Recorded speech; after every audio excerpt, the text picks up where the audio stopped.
Welcome to Not Milk Never Milk. Subscribe if you're lactose intolerant. You start by measuring and sanitizing. 1 teaspoon beeswax, 1 teaspoon castor oil, 1 teaspoon aloe gel. Place the beeswax in a heat-proof glass jar and set it into a saucepan of simmering water. This double boiler prevents burning and preserves nutrients.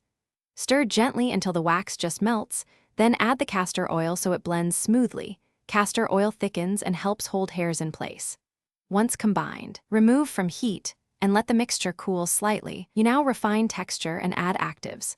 After the wax oil base cools a bit, stir in 1 to 2 drops of vitamin E for antioxidative preservation and 1 drop of a skin-safe essential oil only if tolerated. Add 1/2 teaspoon aloe gel to create a smooth, non-greasy glide that tames hairs without stiffness. Make sure to mix thoroughly.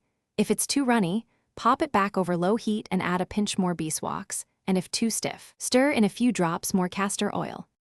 You finish by carefully pouring the warm mixture into a sterilized spoolie tube or small jar. Cool it upright for 30 to 60 minutes so it sets evenly. Test by brushing a small patch of brows. If hold is weak, add a touch more beeswax next batch. If too stiff, increase castor oil slightly. If the gel appears grainy or separates, reheat gently in the double boiler and whisk until smooth to re-emulsify, then allow to cool slowly to avoid texture issues. Thanks for watching. If this was helpful, leave a like and consider subscribing. See you next time.